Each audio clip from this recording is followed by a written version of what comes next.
Good evening class. છેલ્લા લેક્ચરમાં આપણે ભણેલા પ્રાથમિક લસિકા અંગો, જો પ્રાઇમરી લિમ્ફોઇડ ઓર્ગન્સ બંને વિશે ભણ્યા, બોન મેરો અને થાઇમસ ગ્રંથિ વિશે. બરાબર. શું કામ કરે પ્રાથમિક લસિકા અંગો? તો કે લસિકા કણો છે એના ઉત્પન્ન થવા માટે, પરિપક્વન પામવા માટે અને એના વિભેદીકરણ માટેનું સ્થાન પૂરું પાડે. જેમ કે બોન મેરોમાં લગભગ લસિકા કણ સિવાયના બધા રુધિર કોષો સર્જાય અને બી લસિકા કોષો ત્યાં મેચ્યોર થાય. બરાબર. જ્યારે થાઇમસ ગ્રંથિ છે એવી ગ્રંથિ છે જેમાં થાઇમોસિનની અસર નીચે બોન મેરોમાં સર્જાયેલા જે લસિકા કણો છે એ ટી કોષોમાં વિભેદન પામે. તો આમાં બંને મુખ્ય પ્રાથમિક લસિકા અંગો છે. બરાબર. એટલે પ્રાથમિક લસિકા અંગો એમને કહેવાય કે જે લસિકા કણો છે ઉત્પન્ન થાય, એન્ટીજન સામે છે એ લડવા માટે એ લિમ્ફોસાઇટ કે લસિકા કણોમાં વિભેદન પામે, જેમ કે બી અને ટી કોષો. પણ દ્વિતીય લસિકા અંગો જેને કહેવાય સેકન્ડરી લિમ્ફોઇડ ઓર્ગન્સ, બરાબર, એ આપણે કોને કહેશું? તો આ જે લસિકા કણો છે જે પ્રાથમિક અંગોમાં સર્જાય કે પરિપક્વન પામે છે એ ત્યાર પછી દ્વિતીય લસિકા અંગોમાં સ્થળાંતરિત થાય, માઇગ્રેટ થાય. બરાબર. એટલે એવા અંગો કે પેશીઓ જ્યાં પ્રાથમિક લસિકા અંગોમાંથી સર્જાયેલા, મેચ્યોર થયેલા કે વિભેદન પામેલા લસિકા કણો માઇગ્રેટ થઈને આવે છે. શા માટે ત્યાં આવે છે? તો ત્યાં એટલે કે દ્વિતીય લસિકા અંગો એ લસિકા કણોને એન્ટીજન સાથે પ્રક્રિયા કરવા માટેનું સ્થાન પૂરું પાડે છે. એનો અર્થ એવો થયો કે એક્ઝામ્પલ લઈએ આપણે તો પ્રાથમિક લસિકા અંગો છે એને તમે એક જાતના મિલિટરી કેમ્પ તરીકે ઓળખી શકો, જેમાં સામાન્ય ભરતી થયેલો સિવિલિયન એ સોલ્જર અથવા તો સૈનિક તરીકે ટ્રેનિંગ પામે. પણ લડાઈની જગ્યા નથી મિલિટરી કેમ્પ. લડાઈની જગ્યા તો જે તે કન્ટ્રીની બોર્ડર એટલે કે સરહદ કે યુદ્ધભૂમિ હોય. આમ પ્રાથમિક લસિકા અંગો છે મિલિટરી કેમ્પ જેવા હોય, જે લસિકા કણોનું ઉદ્ભવ સ્થાન એને તૈયાર કરવાનું, મેચ્યોર, પરિપક્વન અથવા તો એને વિભેદિત ટી અને બી સેલ્સમાં કરવાનું કામ કરે. પણ એ ત્યાંથી તૈયાર થયેલા આવા કોષો છે, બરાબર, એ જે અંગોમાં માઇગ્રેટ થઈને આવશે લડાઈ માટે, એન્ટીજન સામે લડવા માટે, એને આપણે સેકન્ડરી લિમ્ફોઇડ ઓર્ગન્સ કહીશું. ટૂંકમાં ત્યાં એ પેથોજન કે એન્ટીજન સામે લડી એનો નાશ કરશે. એટલે એ લડાઈનો મોરચો છે. અને પ્રક્રિયા પછી અસરકારક કોષો તરીકે તેને ઓળખ પૂરી પાડે છે. અસરકારક કોષોનો ઇંગ્લિશ વર્ડ યાદ રાખશું, જેને ઇફેક્ટર સેલ્સ કહેવાય, કારણ કે એ જગ્યાએ કોષો મુખ્ય પ્રતિકારક તંત્રના કોષો હોય એટલે એને અસરકારક કે ઇફેક્ટર સેલ્સ કહેવાય. તો જોઈએ એક પછી એક સેકન્ડરી લિમ્ફોઇડ ઓર્ગન્સ છે એમાં શાનો સમાવેશ થાય? તો કે દ્વિતીય લસિકા અંગો છે એમાં સમાવેશ થાય સ્પ્લીન એટલે બરોડનો, લિમ્ફ નોડ્સ એટલે લસિકા ગાંઠોનો, ટોન્સિલ્સ એટલે કાકડાનો, Peyer's patches of small intestine નાના આંતરડાના પિયર્સ પેચીસનો, એપેન્ડિક્સ આંત્રપૂછનો અને MLT mucosal associated lymphoid tissues. આટલી રચનાઓ પેશીના જથ્થા કે અંગોને આપણે સેકન્ડરી લિમ્ફોઇડ ઓર્ગન્સ કહીએ છીએ, જ્યાં આવીને અથવા તો ત્યાં લસિકા કણો છે એન્ટીજન સામે પ્રતિક્રિયા કરશે, એનો ઇમ્યુન રિસ્પોન્સ આપશે અને એમનો નાશ કરશે અને આપણે પ્રતિરક્ષા બક્ષશે. સૌથી પહેલાં બરોડની વાત કરીએ. સેકન્ડરી લિમ્ફોઇડ ઓર્ગન્સ કે દ્વિતીય લસિકા અંગો એ 3 માર્કમાં પૂછી શકાતો સવાલ છે. અને એવું બને કે થોડા લેન્ધી સવાલને પણ 3 માર્કમાં પૂછે તો બધા જ લસિકા અંગો, પ્રાથમિક અને દ્વિતીય લસિકા અંગો પણ 3 માર્કમાં ક્વેશ્ચન તરીકે પૂછી શકાય બોર્ડમાં. સ્પ્લીન શું છે? તો માત્ર પરિવહન છે એની સાથે જ સંકળાયેલું અંગ છે, જે રુધિર વાહિનીઓના જ સંપર્કમાં હોય, ધમની અને શીરા, બીજા કોઈ અંગ સાથે જોડાયેલ ના હોય. એ લાર્જ બીન શેપ્ડ ઓર્ગન છે, મોટા વટાણાના કે બીનના દાણા આકારનું એમનું કદ છે. મુખ્યત્વે લસિકા કણો અને ભક્ષક કોષો જ ધરાવે, કારણ કે એ જગ્યાએ માત્ર એને રુધિરને ફિલ્ટર કરી, ગાળી અને એમાંથીને પેથોજન કે રોગકારકોનો નાશ કરવાનું કામ છે. તે રુધિરમાં સર્જાયેલા સૂક્ષ્મજીવોને જકડી રાખી રુધિરના ફિલ્ટ્રેશનનું કામ કરે છે. સૂક્ષ્મજીવો ત્યાં એટલે સર્જાય કે દાખલ થયેલા પેથોજન છે જ્યારે જસ્ટ લાઇક બેક્ટેરિયા રિપ્રોડ્યુસ કરીને મોટા પ્રમાણમાં એનું સંખ્યા પ્રમાણ વધે, તો એ જ્યારે છે એ બરોડમાંથી પરિવહન સાથે પસાર થાય ત્યારે એના લસિકા કણોને ભક્ષક કોષો એને જકડી નાશ કરી અને રુધિરને ચોખ્ખું કરે, ફિલ્ટર કરે. બીજું એક એરિથ્રોસાઇટનું મોટું સંગ્રહ પણ સ્થાન છે અને એનો નાશ પણ ત્યાં થાય છે, એટલે એનું ગ્રેવયાર્ડ પણ ત્યાં જ છે. એટલે રિઝર્વાયર ઓફ એરિથ્રોસાઇટ્સ છે મોટું, એ પણ બરોડ છે. અને નબળા કે મૃત જે આરબીસીસ છે એ બરોડમાં નાશ પણ પામે છે, એટલે એનું કબ્રસ્તાન કે એનું ગ્રેવયાર્ડ પણ સ્પ્લીન કે બરોડ છે. આમ એ દ્વિતીય લસિકા અંગ છે, જ્યાં રુધિરની અંદર દાખલ થયેલા હાનિકારક પેથોજન રોગકારકો છે એ ત્યાં રહેલા લસિકાકણ અને ભક્ષક કોષો દ્વારા એનો નાશ થાય છે. લિમ્ફ નોડ્સ, લસિકા ગાંઠો, તમારી ટેક્સ્ટબુકમાં એક આકૃતિ આપેલી છે, બરાબર, કે જેમની અંદર મનુષ્યના લસિકા અંગો બતાવેલા છે. એમાં લસિકા પરિવહનમાં થોડા થોડા અંતરે છે નોડ્સ કે ગાંઠો બતાવેલી છે, બરાબર. એટલે લસિકા તંત્રના વિવિધ સ્થાને આવેલી નાની સખત રચનાઓ કે પેશીઓનો જથ્થો એને લિમ્ફ નોડ્સ કહેવાય, લસિકા ગાંઠો કહેવાય, જેમાં લસિકા કણો ઉત્પન્ન કરતા કોષો ફેગોસાઇટ્સ એટલે ભક્ષક કોષો બંને રહેલા હોય, બરાબર. શું કામ કરે? તો કે જ્યારે ત્યાંથી લસિકા પસાર થાય અથવા તો ઇનિશિયલી પેશીય જળ છે જ્યારે લસિકા સ્વરૂપે એમાં એન્ટર થાય અને ત્યાંથી પાસ થાય તો એમાં રહેલા સૂક્ષ્મજીવો કે એની એન્ટીજનને જકડી રાખે, ટ્રેપ કરે અને તેનો નાશ કરવાનું કામ કરે. કારણ કે આ જે લસિકા ગાંઠોમાં રહેલા ભક્ષક કોષો કે લિમ્ફોસાઇટ્સ કે લસિકા કે પેશીય જળમાંથીને આવેલા સૂક્ષ્મજીવો કે મૃત પેશી કોષો કે કોષો છે એને જકડી અને એનો નાશ કરવાનું કામ કરે. એટલે દ્વિતીય લસિકા અંગ છે, પણ એનું સ્થાન કયું? તો કે લસિકા તંત્ર. ત્યાં રહેલી નોટ્સ છે જે પરિવહનમાં ભાગ લે છે આવી રીતે પ્રતિકારકતામાં. હવે લસિકા ગાંઠમાં પકડાયેલા આ જે એન્ટીજન છે, બરાબર, એમાં રહેલા જે લિમ્ફોસાઇટ છે ત્યાં રહેલા લિમ્ફોસાઇટને એક્ટિવ કરે અને એ લિમ્ફોસાઇટ પ્રતિકારકતા પ્રતિચાર આપે. આ સક્રિય લિમ્ફોસાઇટ ફેગોસાઇટ તરીકે વર્તે ત્યાં સુધી નહીં જ્યાં સુધી છે જો લસિકા કે પેશીય જળમાં કોઈ સૂક્ષ્મજીવ એન્ટીજન ના હોય તો લિમ્ફોસાઇટ એઝ ઇટ ઇઝ રહે, અથવા તો એ ઉમેરાય પણ કરાય એમાં, અને લસિકા દ્વારા બ્લડમાં પણ ઉમેરાય. કારણ કે મોટા પ્રમાણમાં રુધિરમાં જે ઉમેરાતા લસિકા કણો છે એ લિમ્ફ સાથે આવે, લસિકા સાથે, અને લસિકામાં ઉમેરાતા મોટા પ્રમાણમાં લિમ્ફોસાઇટ લિમ્ફ નોડમાં સર્જે. પણ જ્યારે જો એની સાથે એન્ટીજન કે કોઈ હાનિકારક પરજાત ઘટક પેથોજન એના સંપર્કમાં આવે તો સક્રિય થાય અને ફેગોસાઇટોસિસ કરી અને પ્રતિકારકતા દર્શાવે. ત્રીજું જે સેકન્ડરી લિમ્ફોઇડ ઓર્ગન છે, ટોન્સિલ છે, આપણી બુકમાં માત્ર નામ છે, એનો ઉલ્લેખ નથી, પણ એ શું છે? સામાન્ય રીતે 6 ટોન્સિલ હોય, આપણા ગળાના ભાગે છે, એનો પ્રવર્ત્ય ફ્રેન્યુલમ લટકતો હોય, એની બંને તરફ છે. બાળપણમાં બહુ વિકસિત હોય, બરાબર, અને શરીરને બેક્ટેરિયા સામે રક્ષણ આપતા ફિલ્ટર તરીકે વર્તે છે અને ઘણીવાર છે WBCના નિર્માણમાં પણ સહાયક કરે છે, ખાસ કરીને લિમ્ફોસાઇટ. કારણ કે દરેક સેકન્ડરી ઓર્ગન છે ને પોતાના પૂરતા લિમ્ફોસાઇટ બનાવી જ લે, બરાબર. હવે બાળકના જન્મ સમયે કાકડા છે, ટોન્સિલ્સ, એ ઇમ્યુનિટીમાં બહુ એક્ટિવ ભાગ ભજવે, પણ એવું બને કે ઉંમર વધવા સાથે કદાચ એનો રોલ છે એ ધીરે ધીરે ઓછો થાય ને પ્યુબર્ટીની એજ પછી તો લગભગ એક્વાયર્ડ ઇમ્યુનિટીમાં બહુ રોલ પ્લે નથી કરતા. ઘણીવાર બાળપણમાં જ બાળકની ખાવા પીવાની આદતો ઇન્ફેક્શનને કારણે ટોન્સિલ્સ મોટા થઈ જાય તો એને રિમૂવ કરાવવા પડે, પણ ઇટ ઇઝ એડવાઇઝેબલ, બરાબર. એવું સલાહ ભરેલું છે કે બાળકોને છે નિયર ટુ 12-13 વર્ષની ઉંમર સુધી કોઈ કારણસર ટોન્સિલ રિમૂવ ના કરાવવા જોઈએ, ત્યાં સુધીમાં જ એનો એક્ટિવ રોલ છે. પછી કદાચ છે એ તકલીફ કરતા ટોન્સિલ્સ છે સૂજી ગયેલા કે બાકી ગયેલા ટોન્સિલ્સને રિમૂવ કરી શકે, પણ ત્યાં સુધી એક્વાયર્ડ ઇમ્યુનિટી છે પાચન માર્ગની એમાં એક્ટિવ ભાગ ભજવે છે. તો ટોન્સિલ્સ પણ તમારા છે એ મુકવાના પછી જ તરત જ ગળાના ભાગના શરૂઆતમાં જ ઉપર તરફ એ આવેલી લસિકા પેશીનો જથ્થો છે જ્યાં લિમ્ફોસાઇટ સર્જાય છે અને પ્રતિકારકતા પૂરી પાડે છે, તો એ પણ સેકન્ડરી લિમ્ફોઇડ ઓર્ગન છે. પિયર્સ પેચીસ શું છે? તો કે લસિકા પેશીનો એવો વિસ્તાર કે જથ્થો છે જે નાના આંતરડામાં આવેલો છે, એના શ્લેષ્મ સ્તર એટલે મ્યુકોસલ લેયર અને સબ શ્લેષ્મ સ્તર છે, સબ મ્યુકોસલ લેયર છે, બરાબર, એ બંને સાથે સંકળાયેલું હોય. અને આ જે પેશીઓનો જથ્થો છે એ લસિકા કણોનું નિર્માણ કરે છે અને એના દ્વારા નાના આંતરડામાં એન્ટીજન સામે પ્રતિક્રિયા દર્શાવે. કારણ કે એ ભાગમાં ખોરાક સાથે આવેલા જે નકામા હાનિકારક કે પેથોજેનિક બેક્ટેરિયા જેવા ઘટકો છે એ આ લસિકા કણો દ્વારા નાશ પામે છે. તો એ પણ એક સેકન્ડરી લિમ્ફોઇડ ઓર્ગન છે. મ્યુકોસલ એસોસિએટેડ લિમ્ફોઇડ ટિશ્યુઝ, શ્લેષ્મ સંકલિત લસિકા પેશી, બરાબર, એ શ્વસન માર્ગ, રેસ્પાયરેટરી ટ્રેક, પાચન માર્ગ, ડાયજેસ્ટિવ અને યુરોજેનિટલ ટ્રેક્સ, મૂત્રજનન માર્ગ મેલમાં અને ફિમેલમાં અલગ અલગ મૂત્ર અને પ્રજનન માર્ગ, આ જેવા અગત્યના માર્ગો કે શરીરના મોટા તંત્રોના અંદરના શ્લેષ્મ સ્તર સાથે સંકળાયેલી લસિકા પેશીનો જથ્થો છે, એટલે એને મ્યુકોસલ એસોસિએટેડ લિમ્ફોઇડ ટિશ્યુઝ કહેવાય છે. શરીરના એવા માર્ગો કે એવા તંત્રના શ્લેષ્મ સ્તર સાથે સંકળાયેલી લસિકા પેશીનો જથ્થો જે એ માર્ગો સાથે દાખલ થતા પેથોજન કે રોગકારકોનો નાશ કરે છે. બીજું એ છે કે મનુષ્યના શરીરની કુલ લસિકા પેશીઓનું 50% જેટલું પ્રમાણ આ લસિકામય પેશીઓ ધરાવે છે, મ્યુકોસલ એસોસિએટેડ લિમ્ફો ટિશ્યુ ધરાવે અને પોતાના માટે જરૂરી લસિકા કણો પણ ઉત્પન્ન કરે.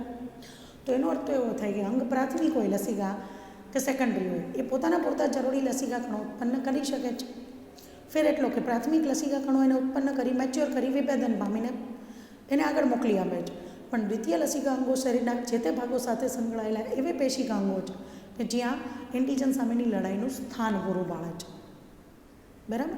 તો અહીંયા આપણો ઇમ્યુનિટીનો સેક્શન લસિકાંગો સાથે પૂરો થાય. પણ પ્રાથમિક અને દ્વિતીય બંને લસિકાંગો એક સાથે અથવા તો માત્ર દ્વિતીય લસિકાંગો છે, ચોપડીમાં આપેલા કન્ટેન્ટ પ્રમાણે છે. 3 માર્કમાં પૂછી શકાતો સવાલ છે. ઓકે. ત્યાર પછીના આપણે 2 અગત્યના રોગો ભણવાના છે, એડ્સ અને ત્યાર પછી કેન્સર. બરાબર છે. હવે એડ્સ છે ને એ પ્રતિકારક તંત્રની ઉણપથી થતો રોગ છે, કારણ કે મનુષ્યની છે ને એક્વાયર્ડ ઇમ્યુનિટી છે એમાં ખતમ થઈ જાય છે. એટલે એને નામ પણ એવું જ આપેલું છે કે acquired immunodeficiency syndrome. Syndrome એટલે ગ્રુપ ઓફ સિમ્ટમ્સ, લક્ષણોનો સમૂહ. બરાબર. અને જ્યારે વ્યક્તિની ઉપવાસિત પ્રતિકારકતા જ વાયરસના ચેપને કારણે ધીરે ધીરે ખતમ થઈ જાય, ખામીયુક્ત બને, ત્યારે જોવા મળતા લક્ષણો એડ્સ તરીકે ઓળખાય. એટલે એને acquired immunodeficiency syndrome AIDS તરીકે ઓળખીએ છીએ આપણે. બરાબર. અને હાઈલી ઇન્ફેક્શિયસ ડિઝીઝ છે. વાયરસથી થતો આ રોગ છે એ બહુ જ ચેપી રોગ છે. હવે શરીરની અંદર આ જે એક્વાયર્ડ ઇમ્યુનિટી ખતમ થાય છે આ વાયરસના ચેપને કારણે, તો એ કોષીય પ્રતિકારકતા ખતમ થાય છે, સેલ મેડિએટેડ ઇમ્યુનિટી ખતમ થાય છે. કારણ કે આ જે રોગ છે એમના માટે જવાબદાર જે વાયરસ છે, HIV વાયરસ છે, હ્યુમન ઇમ્યુનો ડેફિશિયન્સી વાયરસ, એ એક્વાયર્ડ ઇમ્યુનિટીના મેક્રોફેઝિસ, બરાબર, અને હેલ્પર ટી સેલનો નાશ કરે છે. અને આ બંને એ કોષીય પ્રતિકારકતા સાથે સંકળાય, સીધા હુમલા માટે ટેવાયેલા સેલ મેડિએટેડ ઇમ્યુનિટીનો ભાગ છે. એટલે એમ કહેવાય કે આ રોગ છે ને એ કોષીય પ્રતિકારકતાની ઉણપથી થાય, કારણ કે એમાં સૌથી વધુ ટાર્ગેટેડ સેલ્સ એ આપણા મેક્રોફેઝ અને હેલ્પર ટી સેલ્સ છે. એટલા માટે પણ આ રોગ બિલકુલ જન્મજાત રોગ નથી, કોન્જેનિટલ ડિઝીઝ નથી. હા, માતા રોગગ્રસ્ત હોય તો એના શિશુને પ્લેસેન્ટાથી વારસામાં મળે, એટલે એ ચેપ મળે છે. પણ એમે રોગ છે જેનેટિકલ ડિસઓર્ડર નથી કે જન્મજાત નથી. હવે સૌપ્રથમ એડ્સનો કેસ છે એ અમેરિકામાં 1981માં નોંધાયેલો હતો. બરાબર. અને ત્યારબાદ એટલે છેલ્લા 25 વર્ષોમાં બુકમાં આપેલો જે આંકડો છે મુજબ સૌપ્રથમ નોંધાયેલો કેસ છે 81થી શરૂ કરીને 25 વર્ષોમાં વિશ્વમાં ફેલાઈને 25 મિલિયનથી પણ વધુ લોકો એનાથી મૃત્યુ પામેલા છે. હવે 81થી અત્યારે 2021 ગણીએ તો 40 વર્ષ થઈ ગયા. હવે 25 મિલિયન લોકો છે, એટલે નિયર ટુ 2.5 કરોડ લોકો છે એ ખાલી એના શરૂઆતથી 25 વર્ષમાં જ મૃત્યુ પામેલા હોય, તો અત્યારનો લેટેસ્ટ આંકડો જોઈએ તો કદાચ એવું બને નિયર ટુ એ ડબલ થઈ ગયેલો. એટલા લોકો છે વિશ્વમાં એડ્સને કારણે મૃત્યુ પામેલા છે. અને આ રોગ વધારે ઘાતક એટલા માટે છે કે આ વાયરસથી થતો આ રોગ છે, બરાબર, એ તમારી એક્વાયર્ડ ઇમ્યુનિટીને ખતમ કરતો બહુ જ ઇન્ફેક્શિયસ રોગ છે, બહુ ઝડપથી સ્પ્રેડ થાય છે. બરાબર. અને બીજું કે એની સામે લડવા માટેની કોઈ રસી કે દવાઓ એવી અસરકારક પણ નથી કે જે વ્યક્તિને બચાવી શકે, એના માટે ફેટલ ન બને. એટલે હજી પણ વિશ્વમાં એડ્સથી મૃત્યુ પામતા વ્યક્તિઓની સંખ્યા વધુ છે. આ જે રોગ છે એના માટેનો પેથોજન છે એ HIV વાયરસ તરીકે ઓળખાય છે, હ્યુમન ઇમ્યુનો ડેફિશિયન્સી વાયરસ, જે મનુષ્યમાં ઇમ્યુનિટીને જ ખામીયુક્ત કરે છે, કે એને જ ખતમ કરે છે, એક્વાયર્ડ ઇમ્યુનિટીને. એટલે એને નામ પણ human immuno deficiency virus, HIV virus કહી દીધું છે. એ જે સમૂહમાં બિલોંગ કરે છે, જે ગ્રુપ છે વાયરસનું એમાં બિલોંગ કરે છે, એ રિટ્રો વાયરસ છે. અને રિટ્રો વાયરસ છે એ એન્વલપ ધરાવતો, આવરણ ધરાવતો, RNA જીનોમ ધરાવતો વાયરસનો સમૂહ છે, જેમાં ઘણા બધા ઇન્ફેક્શિયસ વાયરસ છે. પણ મનુષ્યમાં જે એક્વાયર્ડ ઇમ્યુનિટી છે એને ખતમ કરતો આ જે વાયરસ છે એ HIV વાયરસ છે. બરાબર. જે આ કેટેગરીમાં છે. અને એન્વલપ ધરાવતો અને RNA જનીન દ્રવ્ય ધરાવતો, આવરણથી રક્ષિત RNA જનીન દ્રવ્ય ધરાવતો વાયરસ છે. એનું કંઈક સ્ટ્રક્ચર જોઈએ તો આવું છે. બરાબર. સ્ટ્રક્ચરમાં બહારથી જોવા મળતું જે સૌથી બહારનું કોટ છે ગ્લાયકોપ્રોટીનનું છે, જેમાં આ રીતના જોવા મળતા ખૂટા છે ગ્લાયકોપ્રોટીનનું કોટ છે. ત્યાર પછી લિપિડનું બાયલેયર, જેને આપણે એન્વલપ કહીએ છીએ, જે પ્લાઝમા મેમ્બ્રેનમાં હોય એવું જોવા મળે, આ લિપિડનું બાયલેયર છે આ રીતે. બરાબર. પ્રોટીન કોટ એક આ બહારનું છે, અને એક્ઝેક્ટ જેને આપણે કેપ્સિડ કહીએ અંદરનું, એ કેપ્સિડનું લેયર છે. બરાબર. અને 2 RNA અણુઓ છે, 2 મોલિક્યુલ RNAના, અને 2 રિવર્સ ટ્રાન્સક્રિપ્ટેઝ ઉત્સેચક છે. આ બંને આ સ્ટ્રક્ચર છે RNA વાયરસનું, જેને આપણે રેફરન્સ તરીકે લીધું છે નીટ માટે. બરાબર. હવે એનું પોતાનું જીનોમ આરએનએ છે ને, એટલે એની પાસે રહેલા જે બંને ઉત્સેચકો છે, ઉલટા પ્રત્યાંગન દ્વારા, રિવર્સ ટ્રાન્સક્રિપ્શન દ્વારા આ ઉત્સેચક આપણા હોસ્ટ સેલ્સ યજમાન કોષમાં જઈ અને પોતાનું વાયરલ ડીએનએ બનાવશે ને વાયરલ ડીએનએ ઉપરથી પોતાના નવા આરએનએ બનાવી નવા વાયરસને પ્રોડ્યુસ કરશે. ભણીએ આપણે એનું લાઈફ સાયકલ નેક્સ્ટ અને પછીના વિડીયો લેક્ચરમાં. એ પહેલાં જોઈ લઈએ એમના ફેલાવા માટેના કારણો. ફેલાવા માટેના કારણો જે સીધા જ આપણે લીધેલા છે 4 મુખ્ય કારણો, એ 2 માર્કમાં પૂછાતો સવાલ છે બોર્ડમાં. સીધા જ 1, 2, 3 અને 4 કારણો, દરેકનો અડધો માર્ક અને પૂછી શકાય એવો અગત્યનો સવાલ 2 માર્કમાં. હવે એડ્સના ફેલાવાનું સૌથી મોટું અને વિસ્તૃત કારણ છે જે તે ચેપી વ્યક્તિ સાથેનો જાતીય સંબંધ, સેક્સ્યુઅલ કોન્ટેક્ટ કે sexual intercourse with infected person. એક પર્સનને થયેલો એડ્સ છે, બરાબર, એ અનસેફ સેક્સ્યુઅલ ઇન્ટરકોર્સથી કોઈ જાતના પ્રિકોશન વગર એ પોતાના પાર્ટનરને એ આપી શકે છે ઇન્ફેક્શન. એડ્સના ફેલાવાનું આ મોટું કારણ છે, બરાબર. બીજું રીઝન છે દૂષિત રુધિર અને તેની નિપજોના ઉપયોગથી. By transfusion of contaminated blood and blood products. દાખલા તરીકે કોઈ દર્દી છે ને રુધિરની જરૂર પડી એક્સિડેન્શિયલ પરિસ્થિતિમાં અને ડોનર પાસેથી લે છે, અથવા તો કોઈ વ્યક્તિને માત્ર રુધિરના જતે ભાગની જરૂર છે, લાઇક સિરમ કે પ્લેટલેટ કે ફાઇબ્રિનોજન, એ જ આપવામાં આવે. પણ એ પોતે જ આવું જે રુધિર કે એના ભાગો છે કન્ટામિનેટેડ અથવા ઇન્ફેક્ટેડ હોય, HIV ગ્રસ્ત હોય, આવું રુધિર જ્યારે દર્દીને ચડાવવામાં આવે છે ત્યારે એનો ચેપ લાગવાનું જોખમ વધારે હોય છે. આવું ત્યારે બને છે કે જ્યારે ડોનર છે પોતે જ HIV ચેપગ્રસ્ત હોય ને એને આપેલા રુધિરને ટેસ્ટિંગ વગર જ દર્દીને ચડાવવામાં આવે, HIV ટેસ્ટ વગર, તો બની શકે ઇન્ફેક્શન ફેલાય છે. પણ અત્યારે એટલું જરૂરી હોય છે ને મેજોરિટી કેર કરવામાં આવે છે કે ડોનર પાસે આવેલા રુધિરને સ્ટોર કરતાં પહેલાં બ્લડ બેંક કે રેડ ક્રોસમાં એનો HIV ટેસ્ટ કરવો ફરજિયાત છે, જેથી કરીને એ બ્લડ છે એ જ્યારે પેશન્ટને આપવામાં આવે કે એને કોઈ ભાગ આપવામાં આવે તો પેશન્ટને છે એનાથી ને એડ્સ જેવો ગંભીર રોગ ન થાય.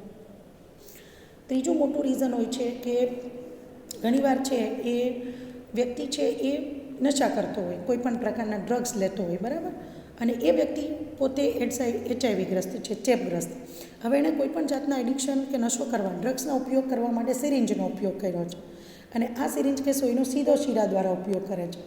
ઇન્ટ્રાવેનસનો અર્થ એવો થાય કે ઇન્જેક્શન સીધું શીરાના લોહીમાં લે, એટલે પહેલાં ડ્રગ્સને સીધા લોહીમાં દાખલ કરે જેથી વધુ નશો થાય. હવે આ પ્રકારે આવા નશાકારક પદાર્થો છે જ્યારે સિરિંજ કે સોયના ઉપયોગથી છે એ લે છે, નશો કરે છે, ત્યારે એ જ ઇન્ફેક્ટેડ સિરિંજ એની સોય છે એનો ઉપયોગ જ્યારે અન્ય પર્સન કરે છે નશો કરવા તો એ ફેલાય છે. આ ત્રીજું મોટું કારણ છે એડ્સના ફેલાવા માટેનું.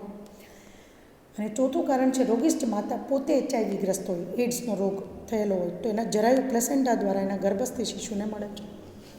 એવું બની શકે કે માતાનો ચેપ પોતાના ગર્ભસ્થ શિશુને જન્મ લેતું બાળક HIV ગ્રસ્ત હોઈ શકે. ઘણીવાર એની શક્યતા નથી હોતી, નથી પણ હોતું, બાળક જન્મ લેતું છે HIV ગ્રસ્ત નથી હોતું, બની શકે. ટૂંકમાં HIV કે એડ્સના ફેલાવાના કારણો છે એમાં કાં તો વ્યક્તિ છે એનો સીધો અનસેફ સેક્સ્યુઅલ ઇન્ટરકોર્સ છે એનાથી ફેલાય અને કાં તો રુધિરના સીધા સંપર્કમાં આવવાથી ફેલાય છે. આ 2 કારણો છે, સૌથી મોટા કારણો છે HIVના ફેલાવા માટેના. પછી તો આપને ક્વેશ્ચન એવો થાય કે જરાયુ દ્વારા જે ફેલાય છે કેમ, તો કે જરાયુ દ્વારા બંનેનું રુધિર સંપર્કમાં આવે છે ને, માતાનું ને શિશુનું, ગર્ભસ્થ શિશુનું રુધિર જરાયુથી સંપર્કમાં આવે તો વાયરસ ફેલાય છે માતામાંથી બાળકમાં, બરાબર. હવે આ જે ફેલાવો છે, આ ચેપના ફેલાવામાં જોખમ ધરાવતી બાબતો કઈ, કે વધુ જોખમી કઈ બાબતો, તો એ જ જેનો ફેલાવો જવાબદાર છે એ જ કે જેમ કે એક વ્યક્તિ છે, બરાબર, એના અનેક સાથી સાથેના જાતીય સંબંધો છે. Individuals who have multiple sexual partners, જેમ કે સેક્સ વર્કર સાથેનું અનસેફ કોઈ જાતના પ્રિકોશન વગરનું સેક્સ્યુઅલ ઇન્ટરકોર્સ છે તો એના દ્વારા છે ઘણા બધા વ્યક્તિને, એક જ વ્યક્તિ ચેપગ્રસ્ત હોય તો એના બીજા જેટલા વધારે પાર્ટનર સાથે સેક્સ્યુઅલ ઇન્ટરકોર્સ થાય એમને એ ચેપની સંભાવના રહે છે, તો આ મોટું જોખમ હોય છે. બીજું, નશાકારકોનો ઉપયોગ છે જે ઇન્જેક્શન દ્વારા થાય છે સીધો શિરાઓમાં, તો એ વ્યક્તિથી બીજા વ્યક્તિઓ છે એ પણ એ સિરિંજનો ઉપયોગ કરે તો ફેલાય. આ બીજું મોટું રીઝન છે, ફેલાવાનું જોખમ છે, હાઈ રિસ્ક છે. ત્રીજું કારણ છે એવી વ્યક્તિઓ જેને વારંવાર રુધિરાધાનની જરૂર પડે છે, વારંવાર છે એ બ્લડ ટ્રાન્સફ્યુઝનની જરૂર પડે છે. તો જુઓ બાળકો, આપણા માટે એક હોમવર્ક છે, કયા એવા રોગો છે, ડિફિશિયન્સી છે, બરાબર, કે એવા ડિસઓર્ડર્સ કે ખામીઓ છે જેમાં વ્યક્તિને વારંવાર સમયાંતરે બહારથી રુધિર ચડાવવું પડે છે. આપણું હોમવર્ક છે, બરાબર, જેને આપણે છે ભણેલું છે એમાંથી શોધવાનું છે, કારણ કે આ સવાલ આપણી બુકમાં આપેલો છે, ક્વેશ્ચન પૂછેલો છે NCERTમાં, તો તમારે એવું લિસ્ટ બનાવવું છે, એવી યાદી રોગ કે ડેફિશિયન્સી એવી કન્ડિશનનું જેમાં વ્યક્તિએ વારંવાર લોહી લેવાની જરૂર પડે એઝ અ પેશન્ટ. ચોથું મુખ્ય રિસ્ક હોય છે એના ફેલાવા માટેનું HIV ચેપ ધરાવતી જે માતા છે એના દ્વારા જન્મતું બાળક છે. તો HIV ગ્રસ્ત હોવાનું જોખમ સૌથી વધારે છે. તો આ જે છે એ હાઈ રિસ્ક છે ઇન્ફેક્શનના, બરાબર. HIV એટલે કે એડ્સ છે, ફેલાવાના ઊંચા કારણો હોય છે. હવે કઈ અગત્યની એવી નોટ્સ છે જે આપણે સમજવી જાણવી જરૂરી છે એથિકલી, બરાબર, કે એ બાબત બહુ જ અગત્યની છે, નોંધવાની છે આપણે કે HIV કે એડ્સ સ્પર્શ કે ભૌતિક સંપર્કથી નથી ફેલાતો. મિયર ટચ, સીધા સંપર્કથી, માત્ર ટચથી કે ફિઝિકલ કોન્ટેક્ટથી નથી ફેલાતો. આ માન્યતા છે જેને દૂર કરવી જરૂરી છે. આ પહેલી એથિકલ બાબત. બીજું, તે માત્ર દેહના પ્રવાહી દ્વારા ફેલાય છે, બોડી ફ્લુઇડથી, બરાબર. જસ્ટ લાઈક રુધિરના સંપર્કમાંથી, રુધિર સિરમથી, જરાયુ દ્વારા માતાથી બાળકમાં, સીધા જ ઇન્જેક્શન દ્વારા. આવા ફેલાવાના રીઝન સૌથી મોટા હોય છે, પણ સીધું જ શરીરના પ્રવાહીના માધ્યમથી ફેલાય છે, બરાબર. હવે આ બાબત જાણવા પછી આપણે શું અગત્યનું છે, કઈ બાબત એથિકલી સમજવી અગત્યની છે.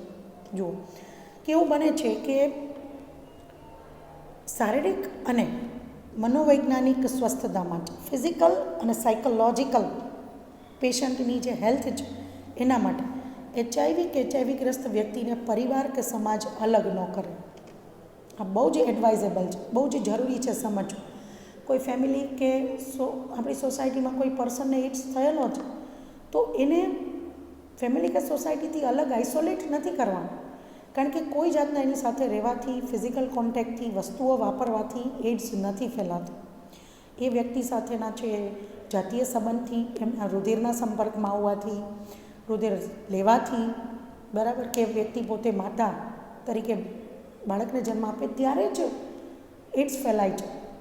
પણ એને બિલકુલ પરિવાર કે સોસાયટીથી અલગ નથી કરવાનો, કારણ કે એવું કરવાથી વ્યક્તિ શારીરિક રીતે તો તકલીફમાં જ છે, પણ એ સાયકોલોજીકલી પણ ડિપ્રેસ થઈ જશે. એટલે જરૂરી છે કે આવા પેશન્ટની મેન્ટલ ફિઝિકલ હેલ્થ સારી રહે એના માટે ફેમિલી એને પૂરો સપોર્ટ કરે, સોસાયટી પણ એને અલગ ન કરે, આઇસોલેટ ન કરે. આ એથિકલ બાબત છે એની સાથે સંકળાયેલી, બરાબર. હવે આપણે એવું સમજીએ કે વાયરસનું ઇન્ફેક્શન લાગેલું છે કોઈ વ્યક્તિને, તો તત્કાલ તો એના લક્ષણો નથી જોવા મળવાના. તો એનો જે ઇન્ક્યુબેશન પીરિયડ છે એ કેવો હોય કે ચેપ લાગવો અને એડ્સના લક્ષણો પ્રદર્શિત થાય એની વચ્ચે જે અંતરાલ હોય છે, એક ઇન્ટરવલ હોય, બરાબર, એક પીરિયડ હોય છે, એક ટાઈમ લેપ હોય છે. આ અવધિ કે અંતરાલ છે થોડાક મહિનાઓથી શરૂ કરી અમુક મહિનામાં પણ આફ્ટર ઇન્ફેક્શન સિમ્ટમ્સ જોવા મળે. ઘણીવાર એ 5 થી 10 વર્ષ સુધીનો પણ હોઈ શકે. એટલે એવું બને કોઈ વ્યક્તિને લાગેલું ઇન્ફેક્શન છે તો અમુક મહિના પછી પણ એના લક્ષણો જોવા મળે, આપણે ભણીએ એના લક્ષણો, બરાબર. કોઈ વ્યક્તિને અમુક વર્ષ કે નિયર ટુ ઘણીવાર 5 કે 10 વર્ષ આફ્ટર ઇન્ફેક્શન એ સિમ્ટમ્સ જોવા મળે. ટૂંકમાં એના ફેલાતા શરીરમાં છે એક્વાયર્ડ ઇમ્યુનિટીને ખતમ કરતાં આટલો સમય લાગે છે, એવું બની શકે, બરાબર છે. ઓકે, તો આજના લેક્ચરમાં આપણે અહીં સુધી રાખીએ. નેક્સ્ટ લેક્ચરમાં આપણે HIVનું જીવનચક્ર ભણશું.